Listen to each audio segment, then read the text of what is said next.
तो वर्तमान जो वक्त है जिसमें हम बात कर रहे हैं, इसमें ख़ास बात क्या है कि एक तरह से तनाव से भरा हुआ दौर है, चाहे वो समाज के स्तर पर देख लें हम और चाहे व्यक्ति के स्तर पर देख लें। एक तनावग्रस्तता हर तरफ फैली हुई है। अगर सामाजिक स्तर पर बात करें तो एक इसकी संकीर्णता है, चाहे उसे हम स्पष्ट कहें तो हिंदू मुस्लिम वाली चीज़, परस्पर विश्वास की कमी आती जा रही है, उसको भी बढ़ाने की ज़रूरत है। प्रेम की भी कमी आती जा रही है और ये एक राष्ट्रीय प्रश्न बनता जा रहा है, विशेष रूप से जब ये इस्लामी आतंकवाद का जो दौर है उसको देखते हुए। और इस कदर चर्चाएं बढ़ गई हैं कि थोड़ा सा हिंदू मुस्लिम तनाव को भी समझने और घटाने की ज़रूरत है। व्यक्तिगत स्तर पर बात करें तो हर व्यक्ति तनाव में है। कारण क्या है कि हम एक अंधी सी दौड़ में दौड़ रहे हैं, जहाँ सारा कुछ महत्व जो हमने कर दिया है वो भौतिकता के ऊपर कर दिया है। भौतिक प्राप्तियाँ किस पे कितनी है, कितना पैसे वाला है, कितने मकान हैं, किस पद पे कार्यरत है, इसको लेकर के इज्जत समाज में तय होने लग गई है। और दूसरे, हमने एक प्रतियोगिता जैसी तय कर दी है कि बच्चों को शुरू से ही कि बेटा तुझे क्लास में फर्स्ट ही आना है। तो ये जो चीज़ें हैं, इनसे व्यक्तिगत उस पर भी तनाव पैदा होते हैं, और जब व्यक्तिगत तनाव होंगे तो भाई वो समाज में फिर दिखेंगे ही दिखेंगे, ये संभव ही नहीं है कि न दिखें। तो ज़रूरत एक ऐसे रास्ते की है जो दोनों ही स्तरों पर काम कर सके, व्यक्तिगत स्तर पर भी और सामाजिक स्तर पर भी।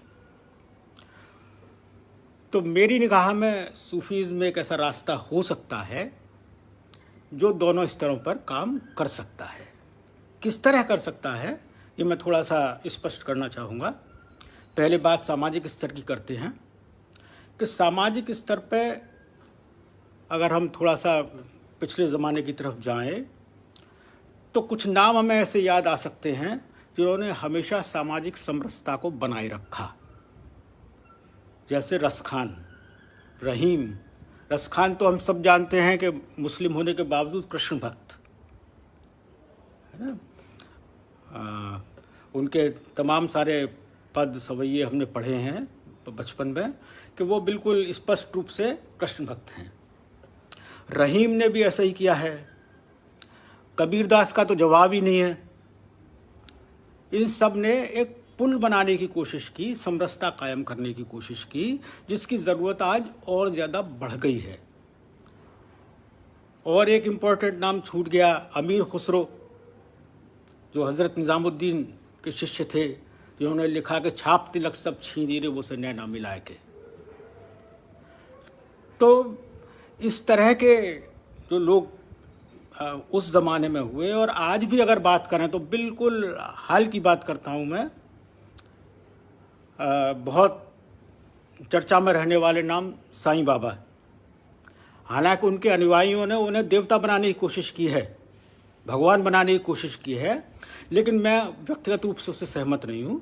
मैं ये मानता हूँ कि वो सिर्फ सूफी संत थे जिन्होंने मुस्लिम होते हुए भी मूल रूप से और हिंदुओं को जोड़ा अपने साथ में, और हिंदू जुड़े।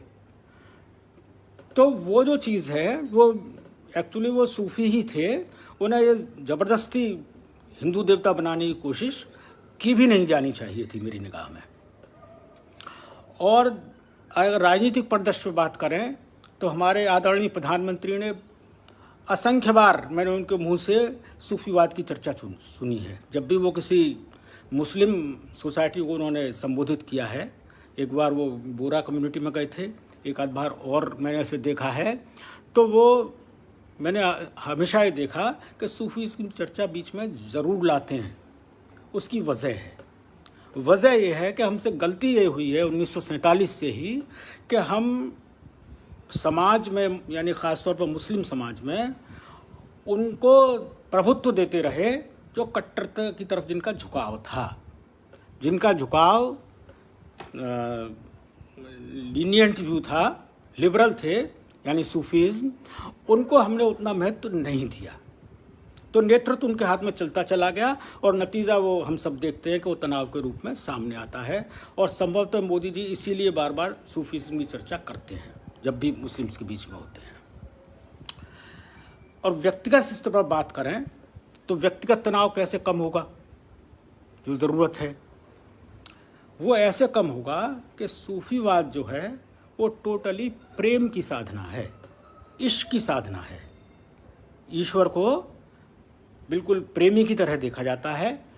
प्रेमी कह लीजिए, पति कह लीजिए, कभी कभी दोस्त भी कहा जा सकता है, लेकिन मुख्य रूप से जो धारणा है सूफीज़्म में वो ये है कि प्रेमी प्रेमिका के से भाव से या पति पत्नी के भाव से ईश्वर की पूजा की जाती है या ईश्वर की साधना की जाती है। तो जब इश्क की साधना होगी तो वो प्रेम सिर्फ ईश्वर के प्रति ही नहीं रहता, फिर वो प्रेम जब जागृत होता है तो वो सभी के प्रति हो जाता है, सार्वभौमिक हो जाता है, जिसे अपन वसुधैव कुटुंबकम के नाम से हमेशा कहते आए हैं। दूसरा जो सूफीज़्म में व्यक्तिगत रूप से शिक्षा मिलती है वो होती है कि निष्काम कर्म वाली, कि बिल्कुल समर्पण की राह, जो कुछ है गुरु के चरणों में या ईश्वर के चरणों में अर्पण कर दो। उसमें गुरु ही मुख्य है, उसकी चर्चा मैं धीमे धीमे लाऊंगा अभी। तो सब कुछ उन्हें समर्पण करके बिना किसी फल की आशा किए, कर्मण्येवाधिकारस्ते वो वाली बात है भगवान कृष्ण ने जो कही है कि निष्काम कर्म की प्रेरणा देता है, तो वो अपने आप ही तनाव दूर करने की प्राइमरी स्टेज है, कुंजी है। वो सूफियों में उसे नाम देते हैं राजी ब रजा। राजी ब रजा यानी जो ईश्वर की रजा है उसमें आप राजी रहें, यानी मेहनत करें, कर्म पूरा करें, लेकिन उसके बावजूद भी फल को स्वीकार करें उसकी राजी ब रजा के हिसाब से।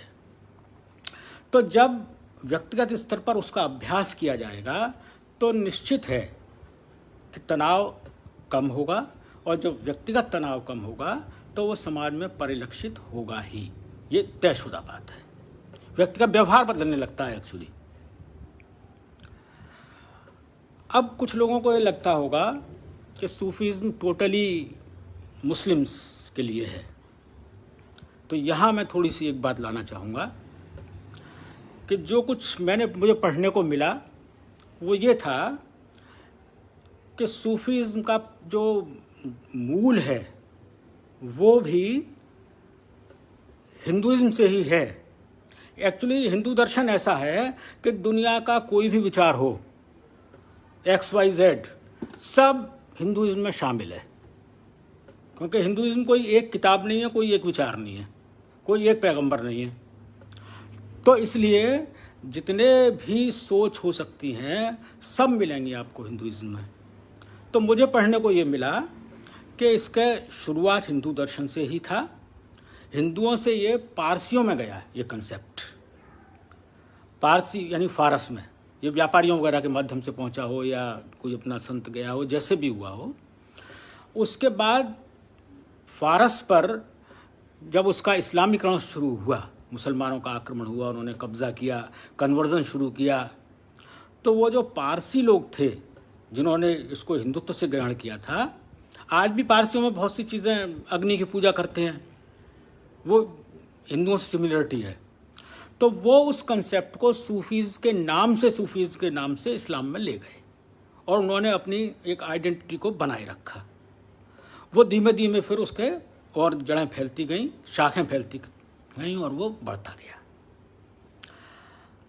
अब थोड़ी सी बात मैं कर लूँ सूफीवाद की और इस्लाम की, बिल्कुल साफ साफ इसलिए कि जिनका ये भ्रम हो कि ये इस्लाम का अंग है, तो ये स्पष्ट करूं कि जो कट्टर इस्लाम है उसमें तो सूफीज़्म का स्थान ही नहीं है। इसको बिल्कुल निश्चित समझ लीजिए कि कट्टर इस्लाम का अगर बस चलेगा तो वो तो सारे जितने मज़ार दरगाह बने हुए हैं ना सब तोड़ के फेंक देंगे। और इसका नमूना आप अफ़गानिस्तान में तालिबान के वहाँ देख सकते हैं, क्योंकि एक्चुअली इस्लाम जो कट्टर इस्लाम है उसमें तो पक्की कब्र का भी कंसेप्ट नहीं है, वहाँ तो पत्थर की कब्र का मतलब ही नहीं है। तो मोहम्मद साहब की कहीं किसी ने सुनी है कोई दरगाह हो, कोई समाधि हो? कहीं नहीं है। तो ये ध्यान रखने वाली बात है कि ये जो चीज़ें आई हैं ये सूफीज़्म में वही हिंदुओं के मार्फत ही पहुँची हैं और उसका विरोध भी शुरू होने लगा है।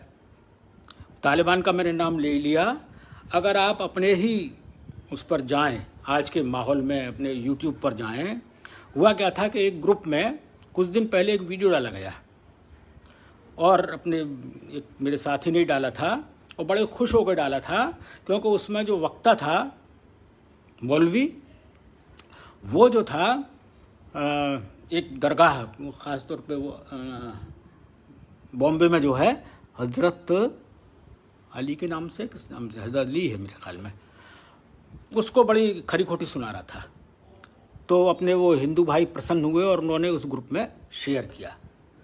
उसमें मैंने फिर कमेंट मुझे करना पड़ा कि भैया आप इसे डाल के बड़े खुश हो रहे होगे, लेकिन ये खुश होने वाला नहीं है। ये जो सज्जन हैं इनका नाम है मौलाना जिर्जिस। आप चाहें तो सर्च कर लीजिएगा मौलाना जिर्जिस के नाम से यूट्यूब पर। उनके सारे वीडियो ऐसे हैं कि वो ये कहते हैं कि ये मज़ार पर जो आप फूल चढ़ाते हो, प्रसाद चढ़ाते हो, है ना, और उसने यहाँ तक कहा है कि ये जो हिंदू तो खड़ी मूर्ति की पूजा कर रहे हैं, आप पड़ी हुई मूर्ति की पूजा कर रहे हो, कब्र, पक्की कब्र। तो वो टोटली क्लियरली कहता है इस बात को कि अगर ये सूफियों को पूजने वाले जो मुसलमान हैं उन्हें अगर जन्नत नसीब हो गई तो हिंदुओं को भी जन्नत मिल जाएगी। ये मौलाना जिर्जिस का वीडियो उपलब्ध है यूट्यूब पे, आप देख सकते हैं। तो चूंकि मैंने वो वीडियो देखा है और शायद सेव भी है मेरे पास, कोई व्यक्तिगत रूप से मंगाना चाहेगा तो मैं उपलब्ध करा सकता हूँ। तो इसलिए मैं इस चीज़ को कह रहा हूँ कि कंफ्यूज करने की ज़रूरत नहीं है। इस्लाम में जो थोड़ा नर्म कंसेप्ट है, हमें ज़रूरत है कि हम उसको बढ़ावा दें, क्योंकि अब ये तो संभव नहीं है कि एक बार पाकिस्तान बढ़ चुका, देश बढ़ चुका, अब ये संभव नहीं है कि उन लोगों को आप वहाँ भेज सकें। अब तो उन्हें अपनाना ही होगा और अपनाने के लिए उसमें बढ़ावा देना पड़ेगा उनके नर्म विचारधारा को। और थोड़ा पीछे की बात करूं, क्लियर बनाने के लिए एक इमेज, अगर पीछे देखें तो एक फ़कीर हुआ मंसूर, अगर नाम सुना हो तो, मंसूर अल्हाज पूरा नाम था, फ़ारस में जन्मे थे और सूफ़ी थे। उनका क्या हुआ था कि मंसूर अल्हाज को फांसी दी गई थी तत्कालीन मुसलमान शासकों द्वारा। और क्यों दी गई थी ये समझने वाली बात है, क्योंकि उन्होंने अनल हक का उच्चारण किया था। अनल हक जिसे हम लोग अहम ब्रह्मास्मि कहा करते हैं, उसी स्टेज पर जब वो पहुँचे जहाँ हमारे यहाँ के संत अहम ब्रह्मास्मि का उच्चारण करने लगते हैं, उन्होंने अनल हक का उच्चारण कर दिया। बस कहर टूट गया, मुस्लिम शासकों ने उन्हें तुरंत फांसी की सजा दी। तो इससे आप अंदाज़ा लगा सकते हैं कि क्या रिलेशन है सूफीज़्म का और इस्लाम का। अपने को यहाँ भारत में नज़र आता है, क्योंकि यहाँ इस्लाम के यानी सूफीज़्म का प्रभुत्व काफ़ी रहा है, इस वजह से। दूसरा उदाहरण मैं आपको बता दूं, और औरंगज़ेब और दारा शिकोह दोनों भाई सगे, लेकिन औरंगज़ेब कट्टर सुन्नी और दारा शिकोह सूफ़ी, मरवा दिया गया। उसके पीछे उसके पॉलिटिकल कारण भी हो सकते हैं, लेकिन ये जो उसका कट्टरपन था औरंगज़ेब का, वो उसके पीछे प्रमुख कारण था, क्योंकि वो देखना ही नहीं चाहते थे। उसके अतिरिक्त बिल्कुल आज के दौर में, अभी पिछले साल की घटना तबलीगी जमात, उसके बारे में जिन्होंने पढ़ा होगा, तो तबलीगी जमात का पर्पज़ ही क्या है, मकसद क्या है कि वो जाकर के मुस्लिमों के बीच में, इस्लाम धर्मावलंबियों के बीच में उन्हें कट्टर मुस्लिम बनाएं और सूफीवाद से हटाएं। ये उनका मकसद ही यही है। कि वो सारी परंपराएं जो हिंदुओं से मिलती जुलती हैं उन्हें वो छोड़ें।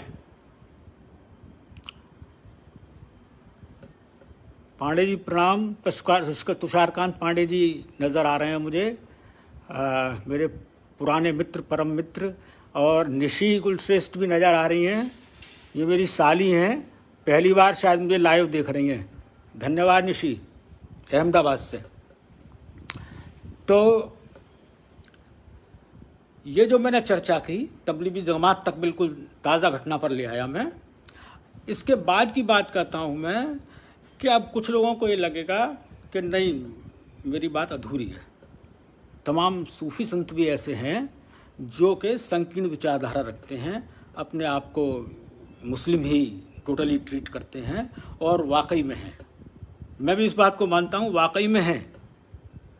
उसकी वजह समझिए कि ये तो यात्रा है, हर आदमी अभी शिखर पर नहीं पहुँच गया है। कोई अभी तलहटी में है तो कोई आधा किलोमीटर चला है, पहाड़ पे अगर मान लिया जाए कोई 1 किलोमीटर चला है, कोई 2 किलोमीटर चला है, वो कहने लगते हैं अपने आप को सूफी। लेकिन वो तब समझेगा जब उस स्थिति में पहुंच जाएगा, अभी समझ नहीं पाएगा। ये स्थिति अपने यहाँ के संतों की नहीं है क्या? अपने यहाँ के कितने तथाकथित संत हैं जो एकदम कट्टर तौर पे इस्लाम विरोधी या मुस्लिम विरोधी बात करते हैं। वो संतत्व का निशानी नहीं है। वैसे संतत्व की निशानी वो है जो कबीरदास कहते हैं, या जो कही गई है और अन्य गुरु नानक द्वारा समझ लीजिए, है ना, पहुँचे हुए संतों द्वारा।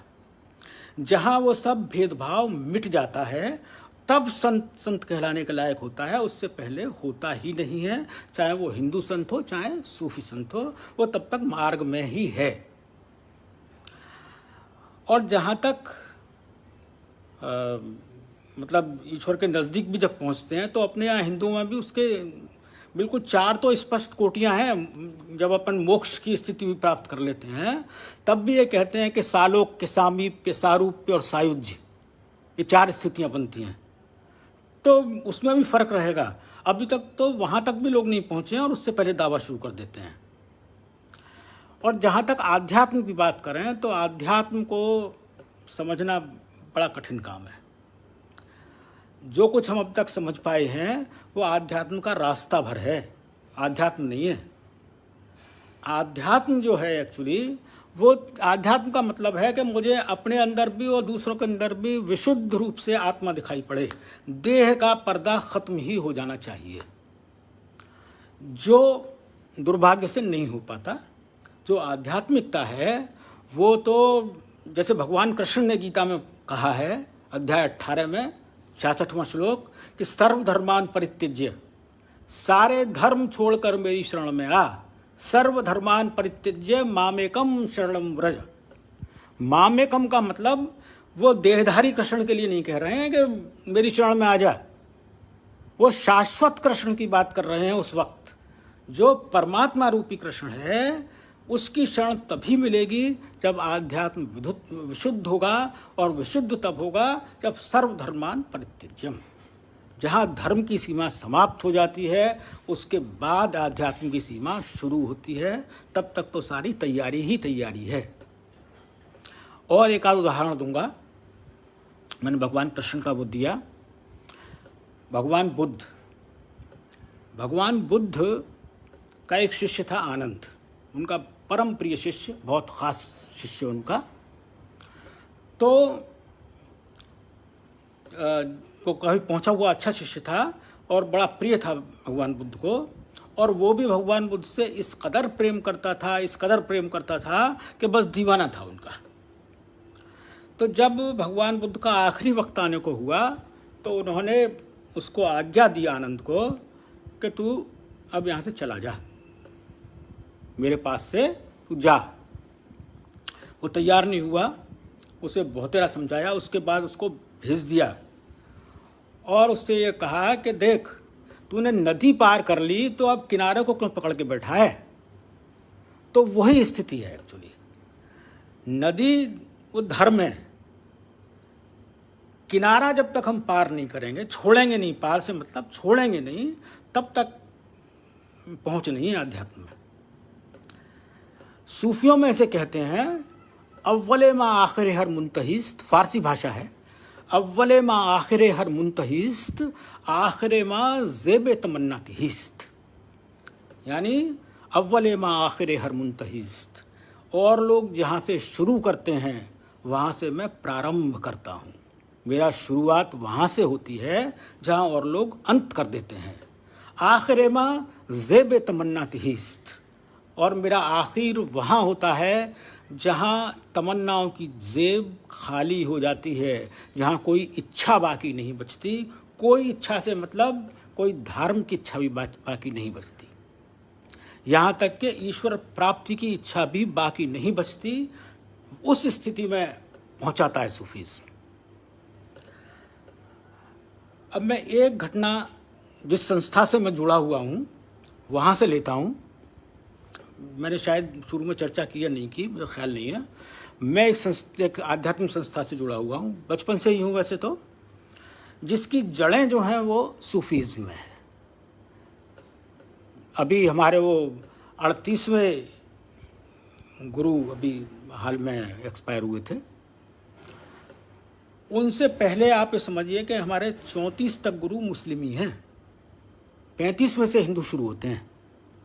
ये हिंदू कह लीजिए या नॉन मुस्लिम कह लीजिए। तो मैं उस संस्था से जुड़ा हुआ हूँ। हालांकि अब पूरी तौर पर हिंदुआइज है, लेकिन जो जड़ है उसे हमें भूलना नहीं चाहिए और भूलने की ज़रूरत भी नहीं है। वहाँ से एक मैं उदाहरण दूंगा कि क्यों मैंने कहा कि जब तक धार्मिकता के पार नहीं है, धार्मिक सीमाओं के, धार्मिक संकीर्णता की सीमा कह लीजिए, धार्मिकता की सीमा की जगह, तब तक ठिकाना नहीं है और आध्यात्मिकता नहीं है। मेरे जो दादा गुरुदेव थे, नाम जानबूझ के नहीं ले रहा हूँ, डॉक्टर थे वैसे, बाकायदा क्वालिफाइड। तो उनके पास पत्र आया एक सूफ़ी संत का, मुस्लिम, कि आपकी एक अमानत मेरे पास रखी हुई है जो आपके गुरुदेव मरने से पहले मेरे पास छोड़ गए थे। आप किसी दिन आइए और उस अपनी अमानत को ले जाइए। वो मेरे दादा गुरुदेव सिकंदराबाद उत्तर प्रदेश में है, बुलंदशहर डिस्ट्रिक्ट में, वहाँ थे। और ये मौलवी अब्दुल गनी खां साहब, ये फ़र्रुखाबाद ज़िले में या शायद मैनपुरी ज़िले में थे। तो वो मेरे दादा गुरुदेव वहाँ गए उनके पास। जब वहाँ पहुँचे तो मौलवी साहब ने उनका स्वागत किया और स्वागत करने के बाद उन्हें, जैसा होता है, भोजन के लिए आमंत्रित किया। तो उनके दादा गुरुदेव के मन में एक विचार कौंधा एकदम से, हल्का सा दिमाग में, कि अरे मुसलमान के यहाँ खाना है। बस इतनी सी बात। और थोड़ी देर बाद मौलवी साहब बोले कि भाई मैं आपको आपकी अमानत अभी नहीं सौंप पाऊँगा, आपने 6 महीने बाद आना। खैर वो लौट आए। उसके बाद वो लिखते हैं कि मैं दोबारा गया 6 महीने बाद। उसके बाद वहाँ मौलवी साहब ने फिर कहा कि डॉक्टर साहब खाना खा लीजिए। उन्होंने प्रेम पूर्वक भोजन ग्रहण किया। उनके मन में वो विचार आया ही नहीं कि मुस्लिम के यहाँ खाना। उसके बाद भोजनोपरांत मौलवी साहब ने उनको उनकी अमानत सौंपी कि आपके गुरुदेव ये आपके लिए इजाज़तनामा यानी आज्ञा पत्र छोड़ गए थे, जिस पर मैंने अब पुष्टि कर दी है कि हाँ आप गुरु होने के लायक हैं। उससे पहले उस लायक नहीं थे वो। उन्होंने 6 महीने पहले लौटा दिया, क्योंकि दिमाग में एक जरा सी बात दौड़ गई जिसको उन्होंने, अब आप उनकी खूबी देखिए कि उन्होंने पकड़ लिया उस चीज़ को बिना कहे हुए। तो जब तक आध्यात्मिक, उसकी धार्मिक संकीर्णता के पार नहीं पहुँचेंगे, पूर्ण संत नहीं हैं। वो भले ही दावा करें, भले ही मुस्लिम संत हों या हिंदू संत हों। तो अब प्रश्न ये उठता है कि फिर क्या धर्म जो है उसकी ज़रूरत ही नहीं है? विचार कीजिए। तो मेरा जवाब होगा कि नहीं, ऐसा नहीं है। धर्म बिल्कुल आवश्यक चीज़ है, कतई अनावश्यक नहीं है। लेकिन धर्म सीढ़ी है, जैसे छत पर जाते हैं सीढ़ी लगाते हैं, सीढ़ी पर चढ़ते हैं और सीढ़ी पर चढ़ने के बाद जब तक पैर आखिरी सीढ़ी जो है उससे नहीं उठाएंगे नसैनी जो काठ वाली होती है उसमें समझ लीजिए, जो आखिरी पाया है उसका, उस पे से जब तक आप पैर नहीं उठाएंगे छत पे पहुंच ही नहीं सकते। छत पे पहुंचने के लिए ज़रूरी है कि आप उस पे से पैर को हटा दें। जब पैर को हटा देंगे तब आध्यात्म की सीमा में प्रवेश करेंगे, अन्यथा कर ही नहीं पाएंगे। तो और छत पे जब पहुंच गया तो अब कौन किस सीढ़ी से चढ़ के आया है? कोई हो सकता है कि पूर्व वाली सीढ़ी से चढ़ा हो, कोई पश्चिम वाली सीढ़ी से चढ़ा हो, छत सबकी कॉमन है, वहाँ तमाम लोग पहुँचे हुए हैं। कोई इधर सीढ़ी से आया, कोई उधर सीढ़ी से आया, किसी ने अपनी नई सीढ़ी बना के लगा ली, ये भी संभव है। तो सीढ़ियाँ बहुत सारी हो सकती हैं, लेकिन छत वो एक ही रहेगी। वहाँ पहुँचने के बाद भी उसकी उपयोगिता ख़त्म नहीं होती, क्योंकि अभी उस सीढ़ी का उपयोग तो और लोगों को तो करना है। हम तो छत पे पहुँच गए, मान लीजिए जो पहुँच गया है, हमसे मतलब मैं पर्सनली किसी की बात नहीं कर रहा, मैं बात कर रहा हूँ जो पहुँच गया वो पहुँच गया। उसके बावजूद भी आगे के लोगों को ज़रूरत पड़ेगी, और इसीलिए जो पहुँच जाते हैं वो भी आपको स्पष्ट कर दूँ, सूफ़ी है मान लीजिए तो नमाज भी पढ़ता रहेगा आम तौर पे, ज़रूरी नहीं है पढ़े। हिंदू संत है तो वो भी मंदिर में शीश झुकाता रहेगा मूर्ति के आगे, उसे मूर्ति की खुद ज़रूरत नहीं है अब, लेकिन वो ज़रूरी इसलिए है कि उसकी देखा देखी कहीं और लोग ये ना गलती पाल बैठे हैं कि इसकी ज़रूरत ही नहीं है। ज़रूरत है उस मूर्ति की, उस संत को नहीं है जो पहुंच गया, लेकिन अभी जो रास्ते में उन्हें है। इसी तरह से जो सूफ़ी संत हैं वो भी नमाज़ पढ़ते रहेंगे। मुझे एक शेर ऐसे याद आ रहा है, अगर नज़र आ जाए तो मैं आपको पढ़ दूँ अभी। एक वैसे तो वो फिल्म में भी आ चुका है किसी में, चलिए अभी नज़र नहीं आया मेरे को। एक फिल्म में वो एक कव्वाली या गज़ल आई थी, बहुत पुरानी बात हो गई है। जो ये था, कभी ए हकीकत मुंतज़र नज़र आ लिबास मजाज में। पुराने लोगों को अगर याद हो उसी का एक शेर था,